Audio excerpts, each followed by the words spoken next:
And this story is Waycross by Caitlin R. Kiernan. Rise and shine, Snow White, the Ganander growls, and so the albino girl slowly opens her pink eyes, the dream of her dead mother and sunlight in the sheltering sky dissolving to the bare earth, and meat rot stink of the cellar. Go back to sleep and I'll be home again, she thinks. Close my eyes and none of this has ever happened.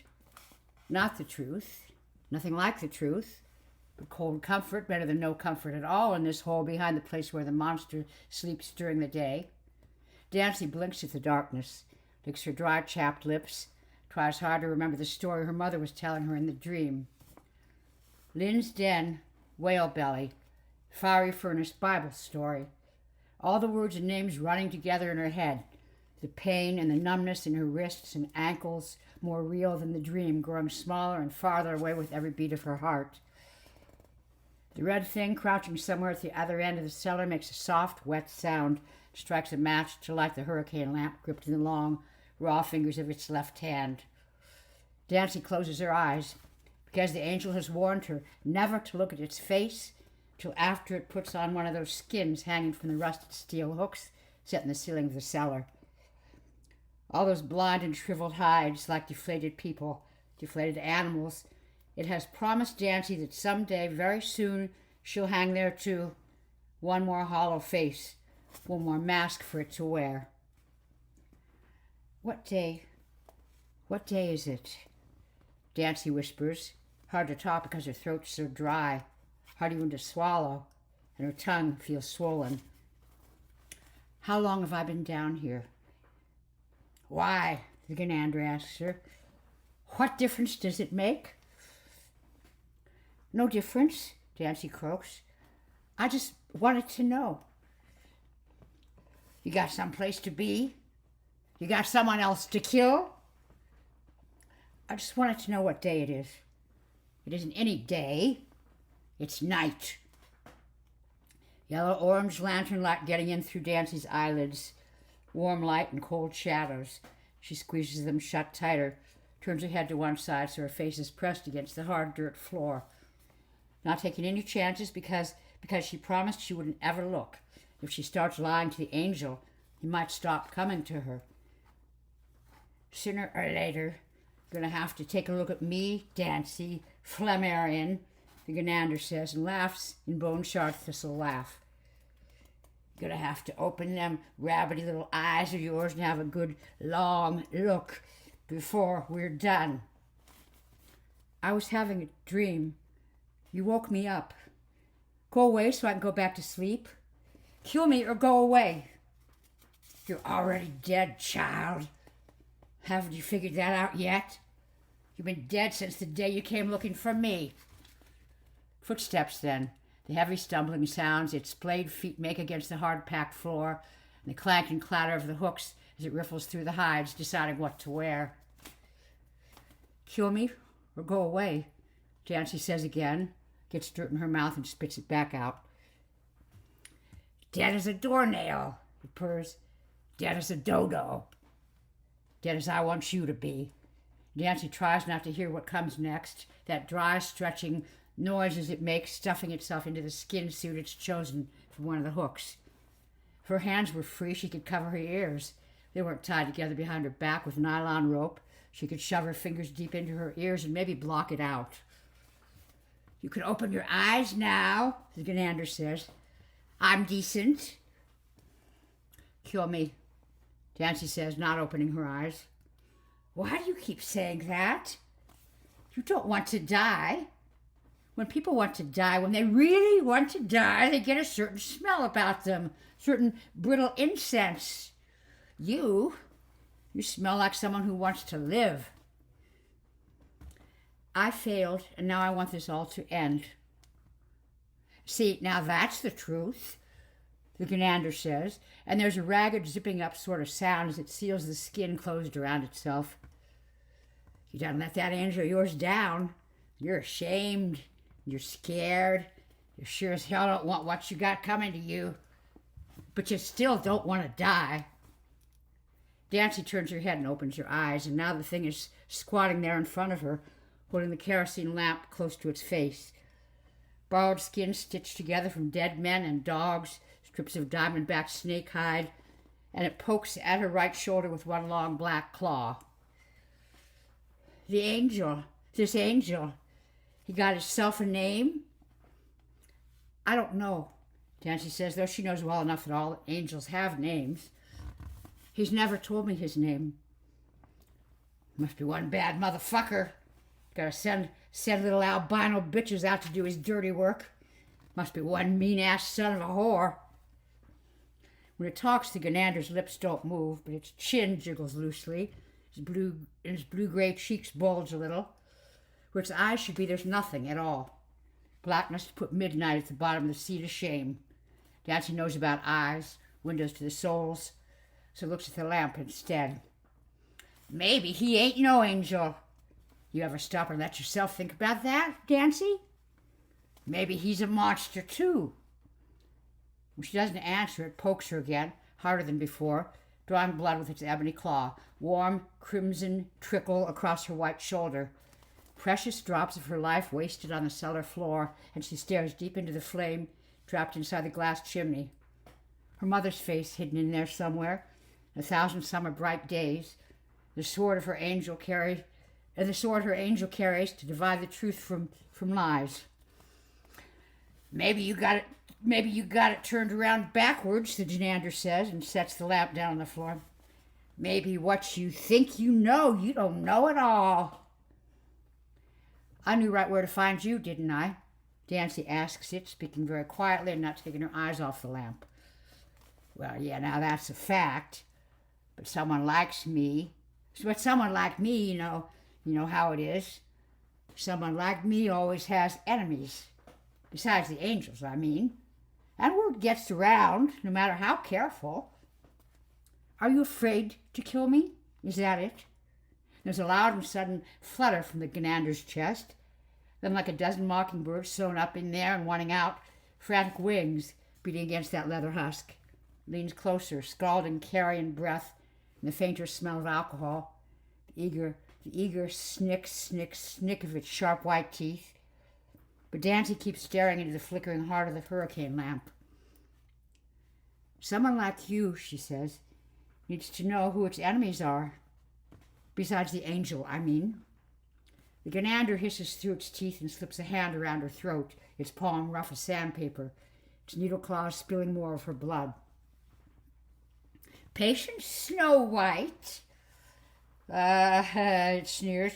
You'll be dead a long, long time. I'll wear your pretty alabaster skin to 1,000 slaughters, and your soul will watch from hell. Yeah, Dancy says. I'm starting to think you're going to talk me to death. She smiles for the beast, shuts her eyes, and the afterimage of the lamp flame bobs and swirls orange in the dark behind her lids. You're still alive because I still got things to show you, girl. The Ganander growls. Things those fuckers, those angels, ain't ever bothered with, because they don't want you to know how it is. But if you're going to fight with monsters, if you're going to play Satan martyr for cowards that send children to do their killing, you're going to have to see it all. Its grip on her throat tightens, and only a little more pressure to crush her windpipe. Careless flick of those claws to slice her throat. For a moment, Dancy thinks maybe she's won after all. The whole goddamn world is my enemy, the thing says. Mine and yours both, Dancy Flammarion. And then it releases her, takes the lamp and leaves her alive, alone, not even capable of taunting a king of butchers into taking her life. Dancy keeps her eyes closed until she hears the trap door slam shut and latch, till she's sure she's alone again, and she rolls over onto her back and stares up at the blackness that may as well go on forever. After the things that happened to Bainbridge, Dancy hitched the long asphalt ribbon of US 84 to Thomasville and Valdosta, following the highway onto the Waycross. Through the swampy, cypress-haunted South Georgia nights, hiding her skin and her pink eyes from the blazing June sun when she could, hiding herself from sunburn and melanoma and blindness, catching rides with truckers and college students, farmers and salesmen, rides whenever she was lucky and found a driver who didn't think she looked too strange to pick up, maybe even strange enough to be dangerous or contagious. When she was unlucky, Nancy walked. The last few miles, gravel and sandy, red dirt back roads between Waycross and the vast Okefenokee wilderness, all of those unlucky, all of those on foot. She left the concrete and steel shade of the viaduct almost 2 hours before sunset because the angel said she should. This time, it wouldn't be like Bainbridge. This time there would be sentries of the road because the weedy ditches on either side made her nervous. Anything could be hiding in these thickets of honeysuckle and blackberry briars. Anything hungry, anything terrible, anything at all. Waiting patiently for her beneath the deepening slash pine and magnolia shadows, and Nancy carried the old carving knife she usually kept tucked away down at the bottom of her duffel bag, had it gripped in her right hand, and watched the close and darkening woods. When the blackbird flapped noisily out of the twilight sky and landed on the dusty road in front of her, Nancy stopped and stared at it apprehensively. Scarlet splotches on its wings like fresh blood or poisonous berries. The bird looked warily back at her. "Oh, Jesus, you gotta be pulling my leg," the blackbird said and frowned at her. "What's your problem, bird?" Nancy asked, gripping the knife a little tighter than before. "I mean, wasn't expecting no goddamn St. George on his big white horse or nothing, but for crying out loud." "You knew I was coming here tonight?" she asked the bird and glanced anxiously at the trees, the sky, wondering who else might know. "Look, girlie, do you have any idea what's waiting for you at the end of this here road? Do you even have the foggiest? This is where he sent me. I go where my angel sends me." The blackbird cocked its head to one side and blinked at her. "Oh, Lord and butter," the bird said. "I go where my angel tells me. He shows me what I need to know." The blackbird glanced back over the red patch of its shoulder at the place where the dirt road turned sharply, disappearing into a towering cathedral of kudzu vines, ruffled its feathers and shook its head. "Yeah, well, this time I think somebody up there must have goofed. So you just turn yourself right around and get a wiggle on before anyone notices." "Are you testing me? Is this a temptation? Did the monsters send you?" "What?" The bird squawked indignantly and hopped a few inches closer to Nancy. She raised her carving knife and took one step backwards. "You trying to stop me, bird? Is that what you're doing?" "No, I'm trying to save your dumb ass, you simple twit." "Nobody can save me," Nancy said and looked down at her knife. In the half-light, the rust on the blade looked like old dried blood. "Maybe once, long, long time ago, but no one can save me now. That's not the way this story ends."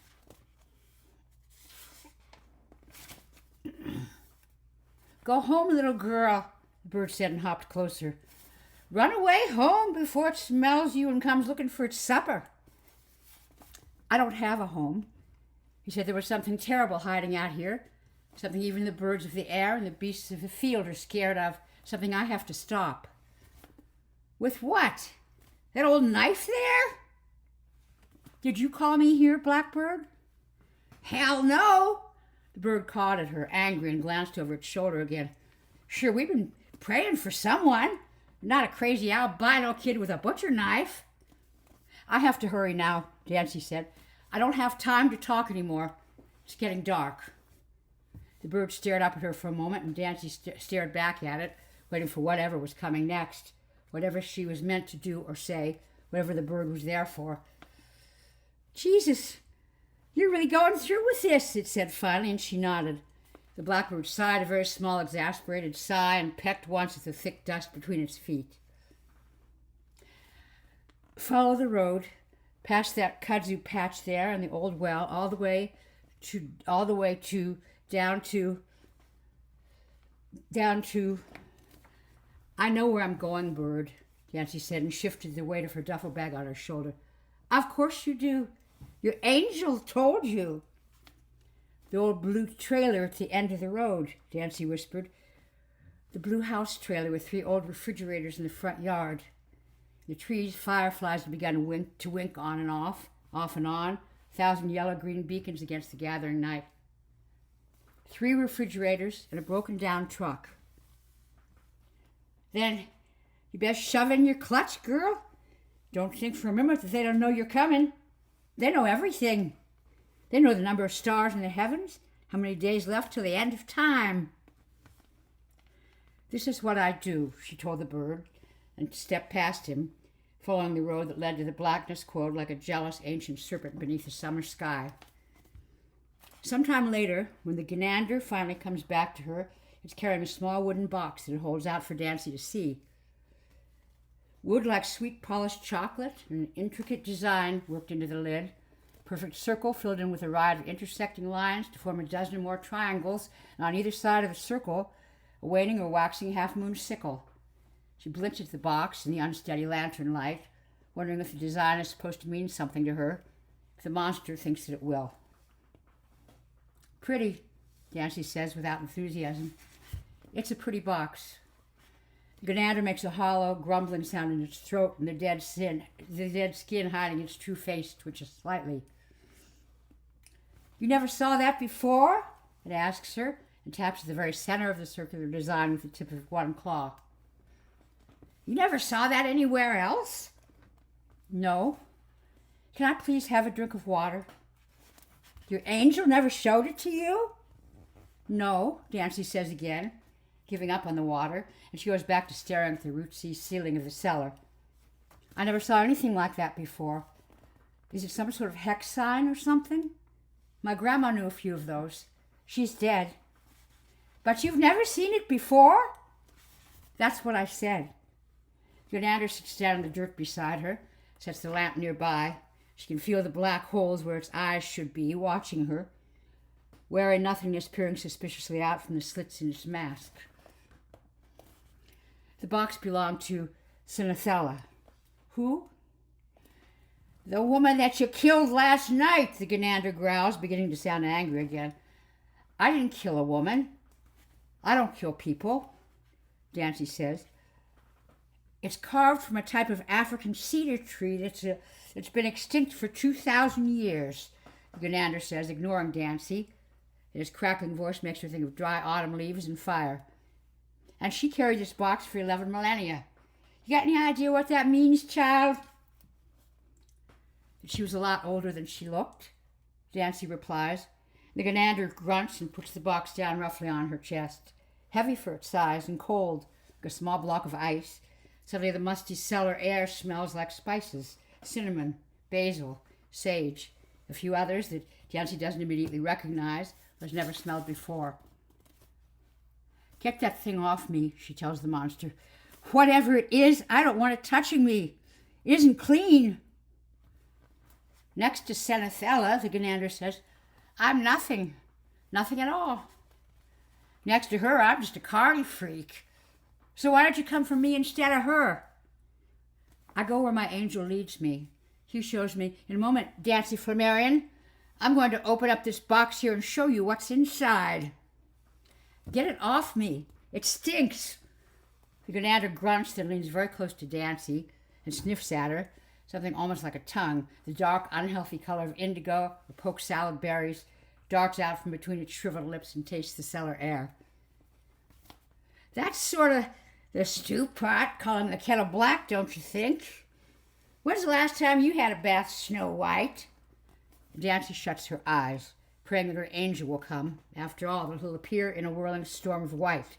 White feathers and hurricane wind take her away from this awful place. She imagines herself in his arms, flying high above the swamps and pine barrens, safe in the velvet and starlight spaces between the moon and earth.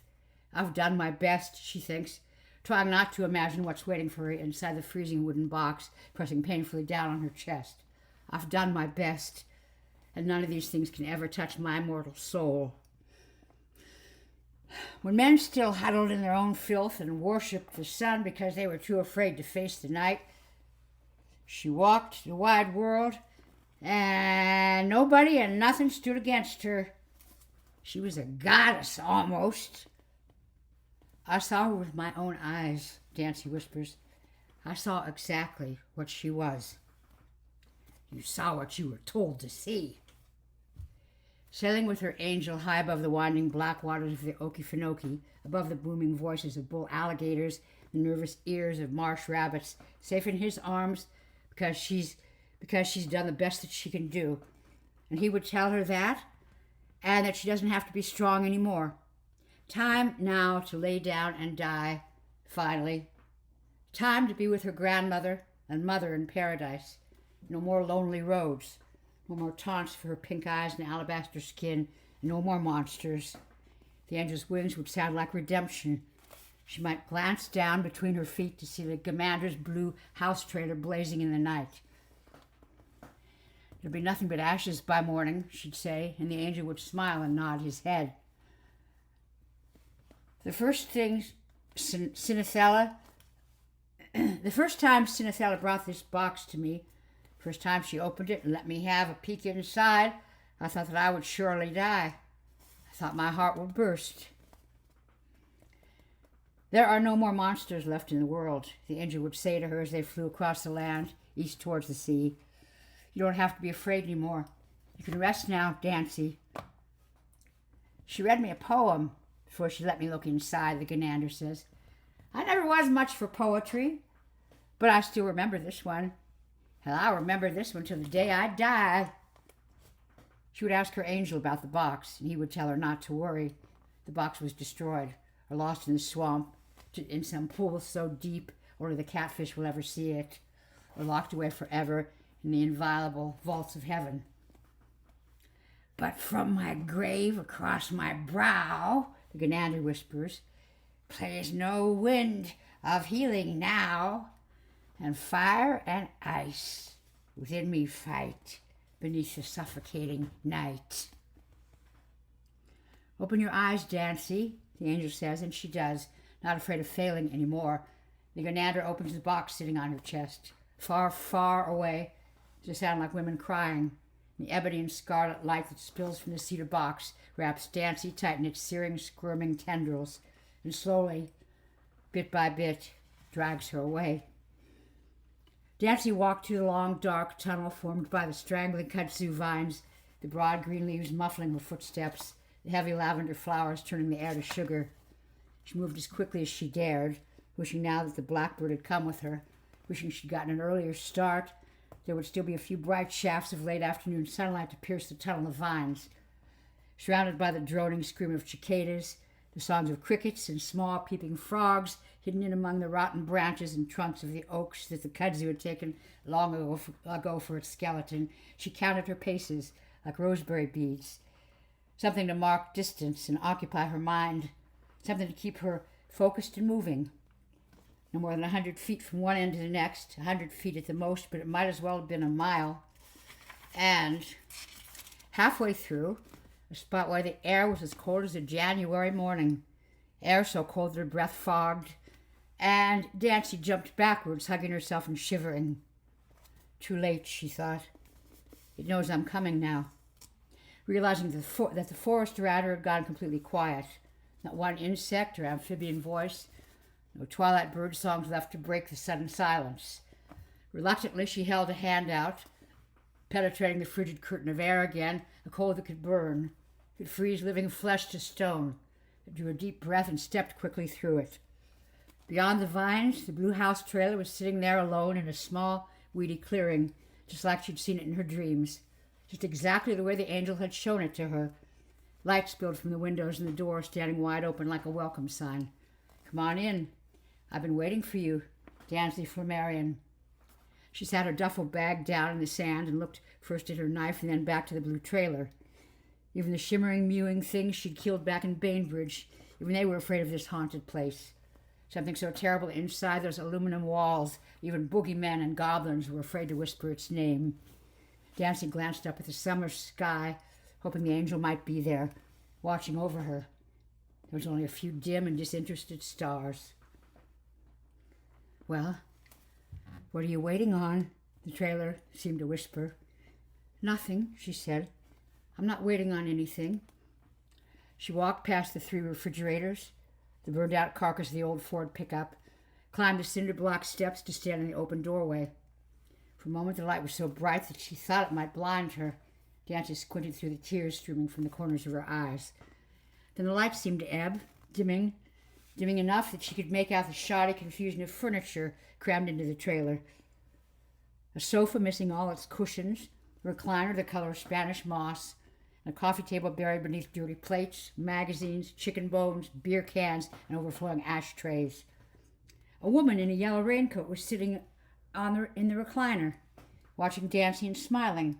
Her eyes were very green and pupilless. The statue's jade-carved eyes and her shaggy black hair fell about her round face in tangled curls. "Hello there, Dancy," she said. "We were beginning to think that you wouldn't make it." "Who are you?"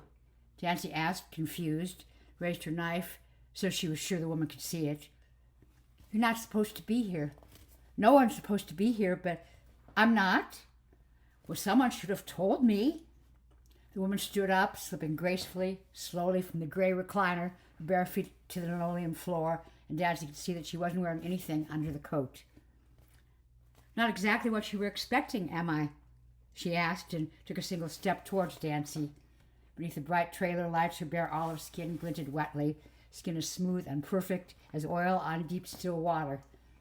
And, "Stop," Dancy warned her, and jabbed the knife at the air between herself and the woman. "No one here wants to hurt you," she said, and smiled wider so that Dancy could see her long, sharp teeth. "I didn't come for you," Dancy said, trying hard to hide the tremble in her voice, because she knew the woman wanted her to be afraid. "I don't even know who you are." "But I know who you are, Dancy. News travels fast these days. I know all about what you did in Bainbridge. I know what you came here to do tonight." "Don't make me hurt you too." "No one has to get hurt. Put the knife down and we can talk."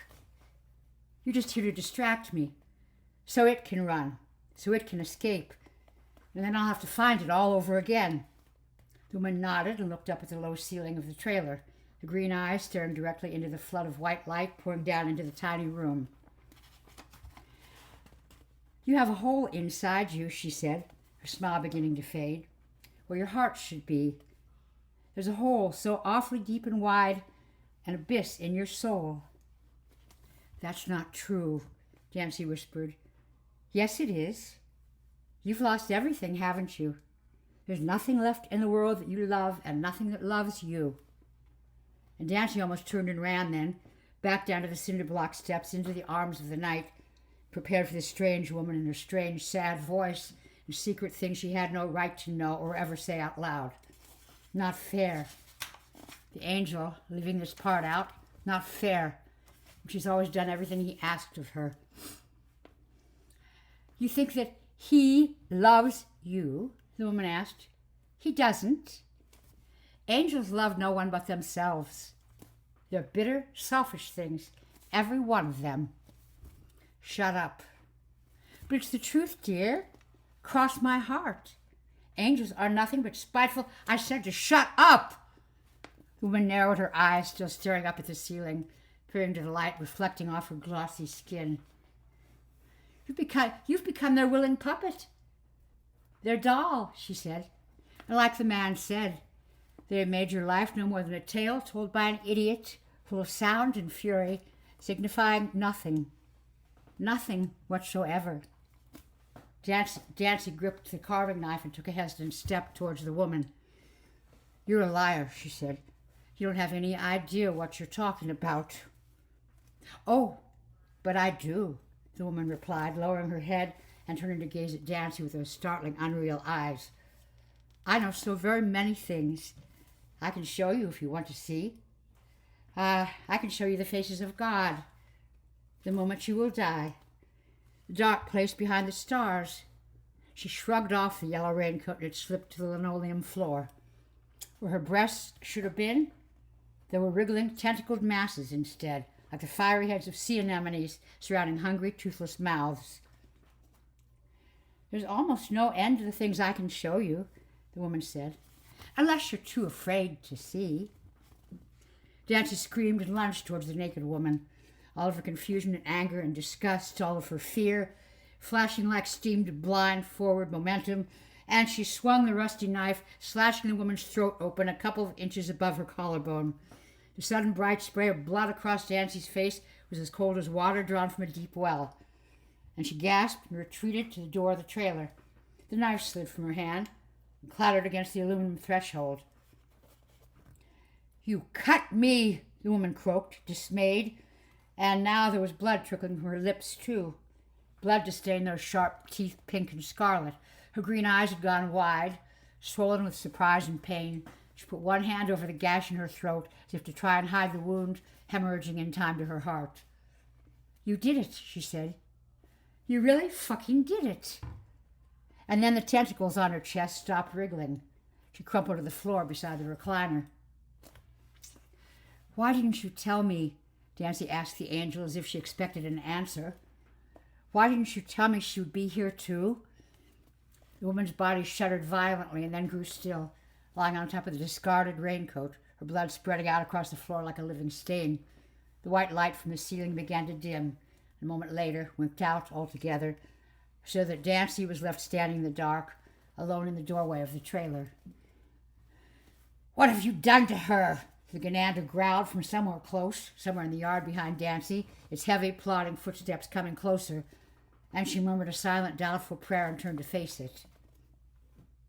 Unafraid of falling, but falling nonetheless as the living light from the wooden box ebbs and flows beneath her skin, between the convolutions of her brain, collapsing into herself, the hole where her heart should be, that abyss in her soul, all the things she'd clung to for so long, the handholds clawed into the dry walls of her mind, melt beneath the corrosive, soothing voices of the light. "Where am I going?" she asks, the red and black tendrils squeezing her smaller and smaller, squeezing her away, reply in 100 brilliant voices. "Inside," they say, and "down," and "back," and finally, "where the monsters come from."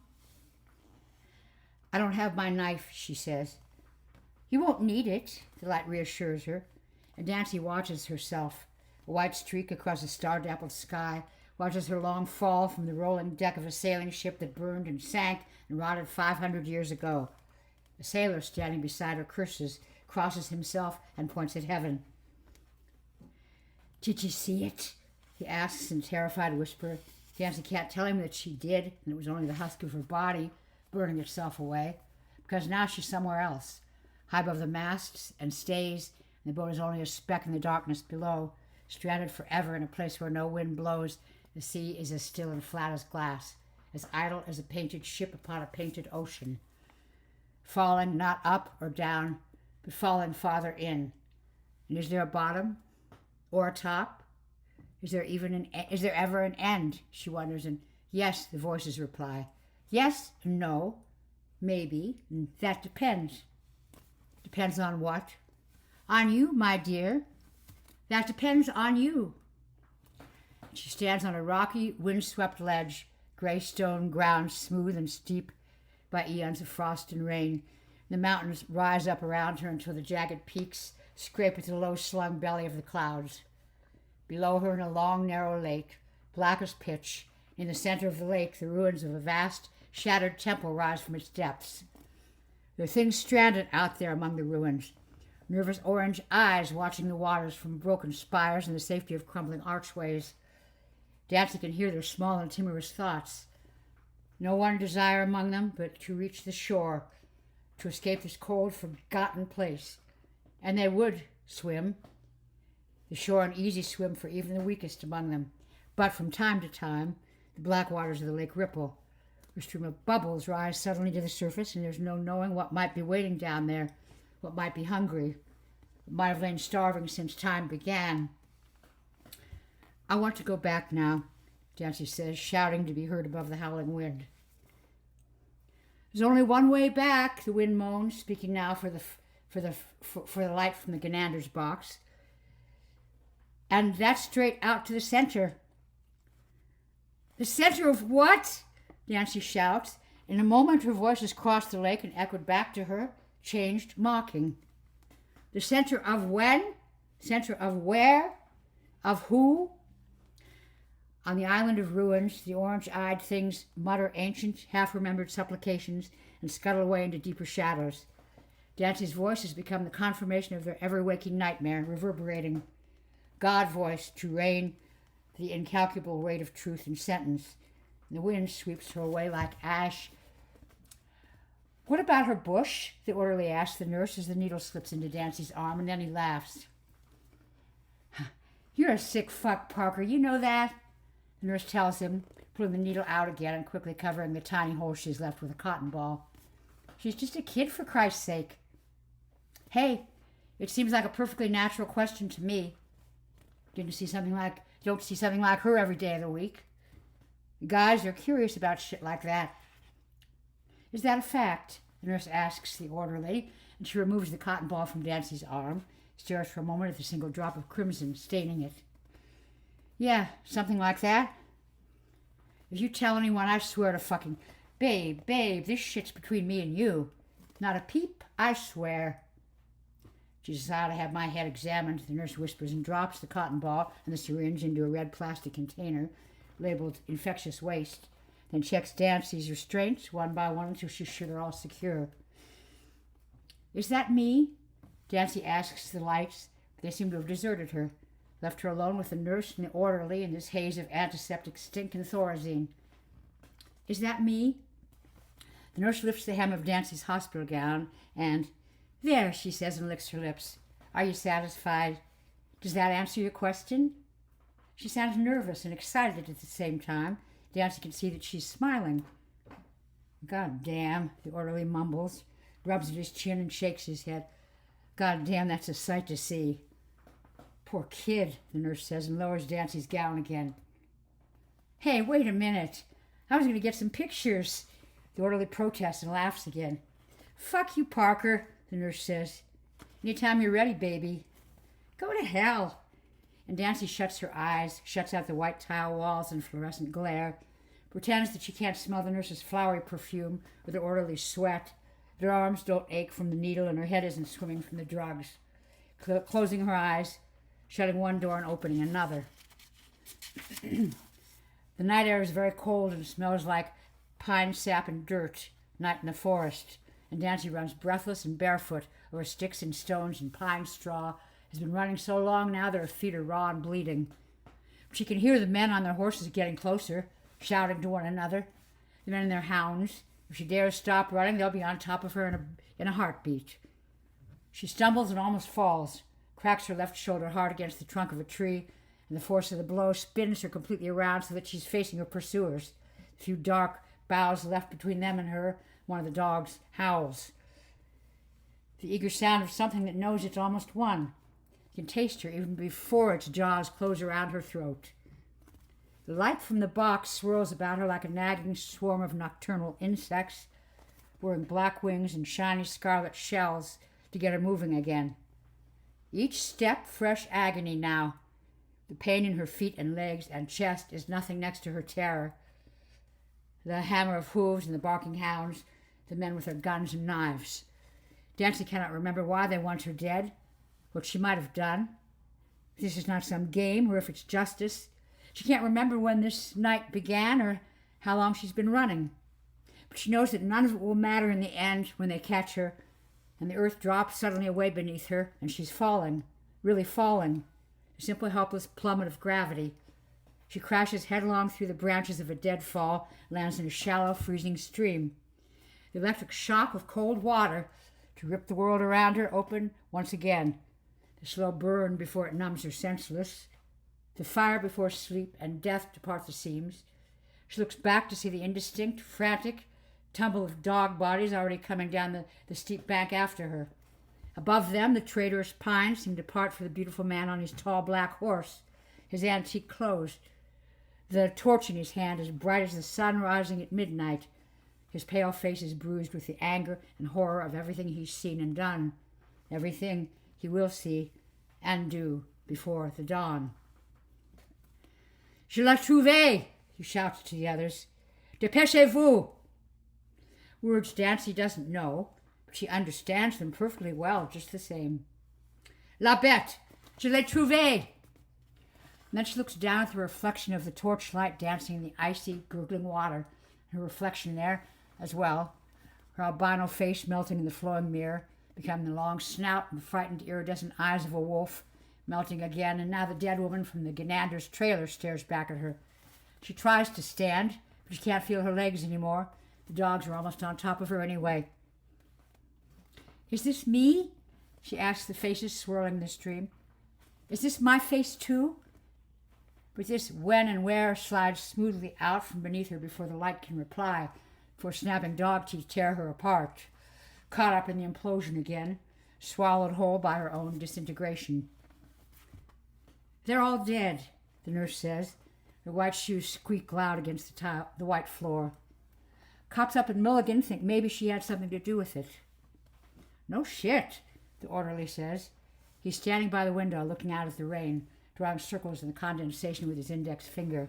Circles and circles inside circles. Where the hell's Milligan?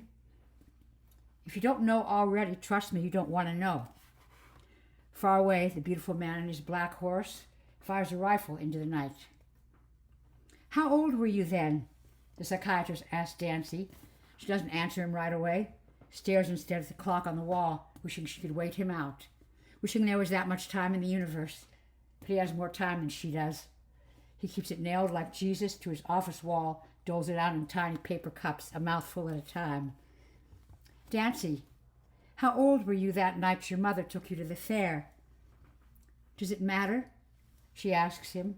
The psychiatrist raises his eyebrows and shrugs his bony old man's shoulders.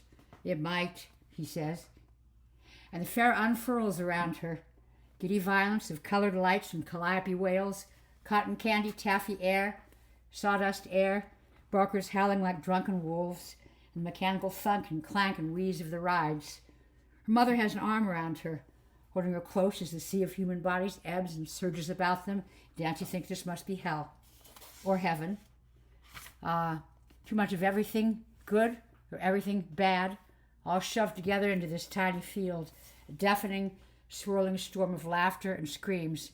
She wants to go home, but this is a birthday present, so she smiles and pretends that she isn't afraid. You didn't want to hurt your mother's feelings, the psychiatrist says, and chews on the end of a yellow pencil. Didn't want her to think you weren't having fun. Look, Dancy, her mother says, have you ever seen anything like this in your whole life? And the clown on stilts, tall as a tree, strides past them, wading swiftly through the crowd. He looks down at Dancy. He looks down as Dancy looks up, and she doesn't smile back. She can see his shadow, the thing hiding in his shadow, his stilt long legs and half-moon smile, its eyes like specks of molten lava burning their way out of its skull. Dancy looks quickly down at the ground, trampled sawdust and mud, cigarette butts and a half-eaten candy apple, and "Get a load of her, will you?" the man says and laughs. "Hey, girlie, you part of the freak show or what?" "Oh, you know she is. She's one of the albinos. I saw a poster. They got a whole albino family. They got a boy that's half alligator and a stuffed cow with two heads. They got a Chinese hermaphrodite. They ain't got no cow with two heads. That's a damn fake." "Well, she ain't no fake now, is she?" Then Dancy's mother is shoving a path roughly through the crowd, towing Dancy behind her, trying to get away from the two men, but they follow close behind. "Slow up, lady," one of them shouts. "We just want to get a good look at her. We'll pay you." "Yeah, that's right," the other one shouts. Now everyone is staring and pointing. "We'll pay. How much just to look? We ain't going to touch." Psychiatrist taps his pencil against his chin and helps Dancy watch the clock.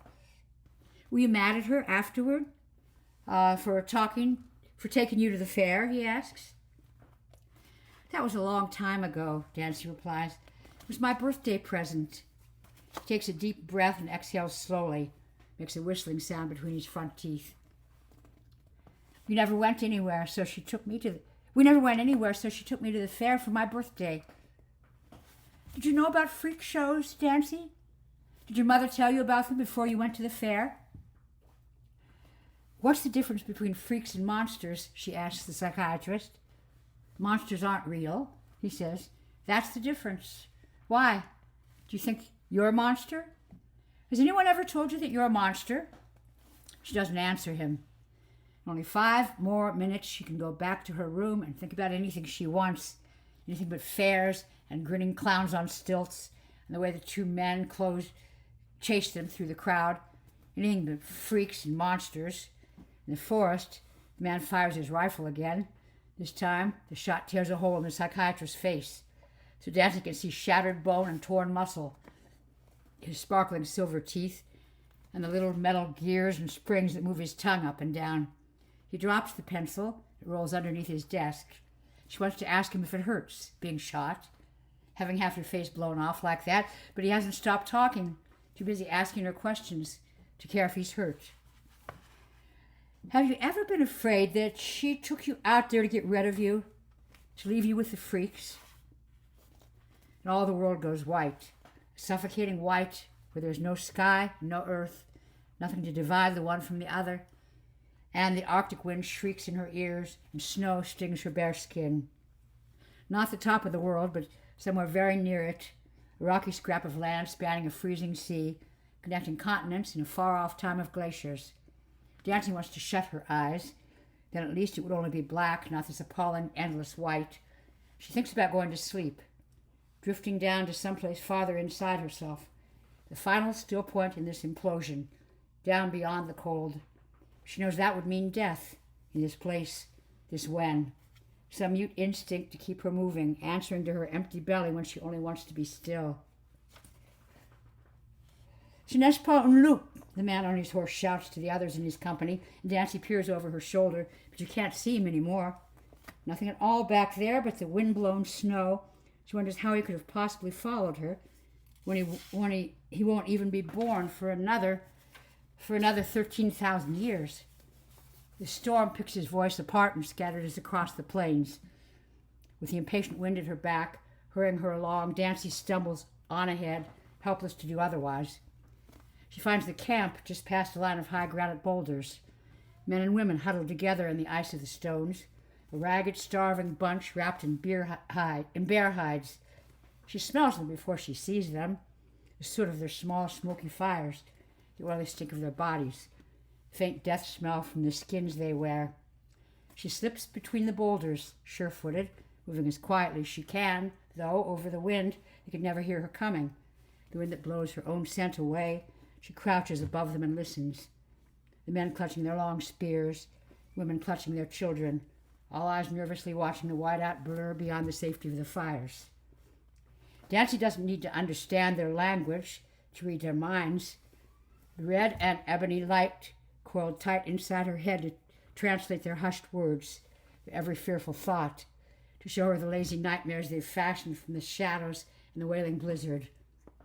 They whisper about the strange white creature that has been trailing them for days, tracking them across the ice, the red-eyed demon like a young girl carved from the snow itself.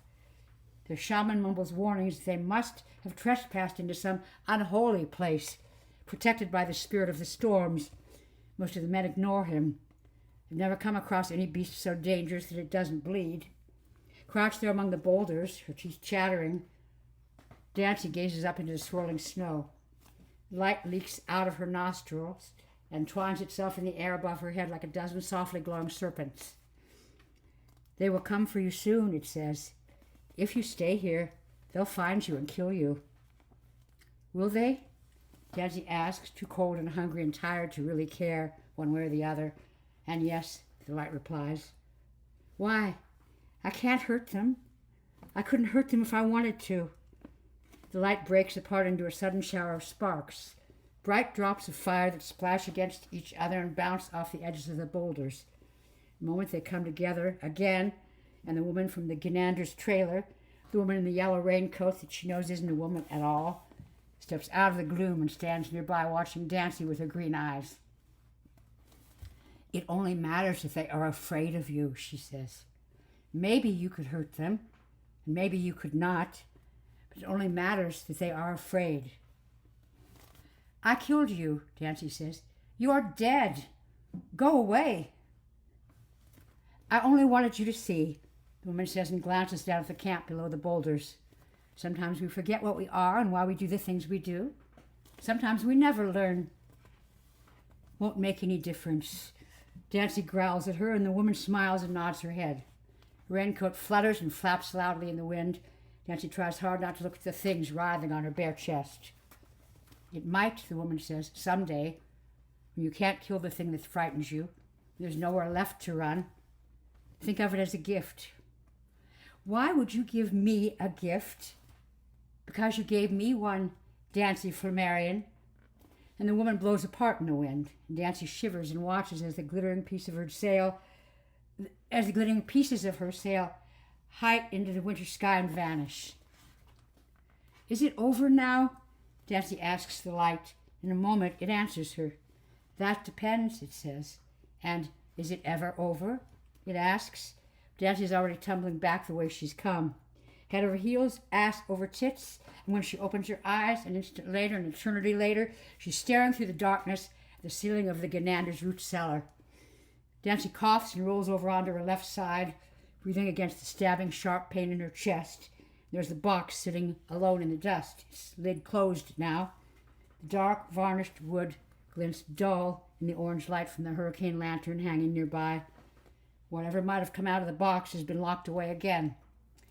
She looks up from the floor, past the drooping empty husks on their hooks and the Ganander's workbenches. The creature is watching her from the other side of the cellar.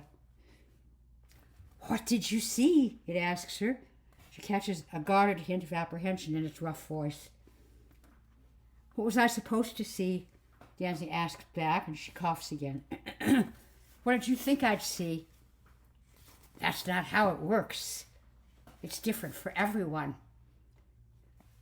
You wanted me to see things that would make me doubt what the angel tells me. It's different for everyone, Ganander says again and draws the blade of a straight razor slowly across a long leather strap. But that's what you wanted, wasn't it? That's what you'd hoped I'd see, because that's what you saw when she showed you the box. I never talked to no angels. I made a point of that. Nancy realizes that the nylon ropes around her ankles and wrists are gone. Her own knife is lying on the floor beside the box. She reaches for it. The Ganander stops sharpening its razor and looks at her. Cinicella wanted to die, you know. She's been wanting to die for ages, it says. She heard what you did to them folks over in Bainbridge, down there in Florida. I swear, child, you're like something come riding out of a Wild West movie. Like goddamn Clint Eastwood you are. Dancy sits up a little dizzy from lying down so long, wipes the rusty blade of her carving knife on her jeans. Like in that one picture, High Plains Drifter, where that nameless stranger fella shows up, acting all holier than thou. The whole town thinks they're using him. Turns out it's really the other way around. Turns out maybe he's the most terrible thing there is. And maybe good's a whole lot worse thing to have after your ass and evil. Of course, you have a name. I haven't seen too many movies, Dancy says, though in truth she's never seen a single one. She glances from the Ganander to the wooden box to the lantern and back to the Ganander. I just want you to understand that she wasn't no two-bit backwoods haint, it says, and starts sharpening the straight razor again. Not like me. I just want you to know ain't nothing happened here she didn't want to happen. Why did you untie me? Why don't you try and asking that angel of yours? I thought it had all the answers. Hell, I thought that angel of yours was all over the truth like flies on dog shit. She told you to let me go? The Ganander makes a sound like sighing, lays the leather strap aside, holds the silver razor up so that it catches a little of the stray lantern light. Its stolen face sags and twitches slightly. Not exactly, it says. Ain't nothing that easy, Snow White. Dancy stands up, her legs stiff and aching. She lifts the hurricane lantern off its nail. Then you want to die too, she says. Not by a long sight, little girl. I do like me some sport now and then. And Cinicella said you must be a goddamn force of nature. Regular shatterer of worlds to do the things you've been getting away with. What I saw in there, Dancy says, she cautiously prods at the box with the toe of one shoe. It doesn't make any difference. I know it was just a trick. Well, then what are you waiting for? The thing whispers from the lips of the shabby patchwork skin. Show me what you got. The fire crackles and roars as the night sky lightens slowly towards dawn. Dancy sits on a fallen log at the side of the red dirt road leading back to Waycross and watches as the spreading flame begins to devour the leafy walls of the kudzu tunnel. "Well, I guess you showed me what for," the blackbird says. It's perched on the log next to her, the fire reflected in its beady eyes. "Maybe next time I'll keep my big mouth shut." "You think there's ever going to be a next time?" Dancy asks, without looking away from the fire. "Lord, I hope not," the bird squawks. "That was just, a figure of speech." "Oh, I see." "Where are you headed next?" the bird asks. "I'm not sure."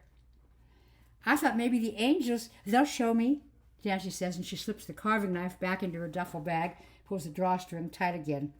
"When it's time, they'll show me." Then neither of them says anything else for a while. She sits there together on the fallen pine log as the fire she started in the cellar behind the trailer burns, bleeds black smoke into the hyacinth sky.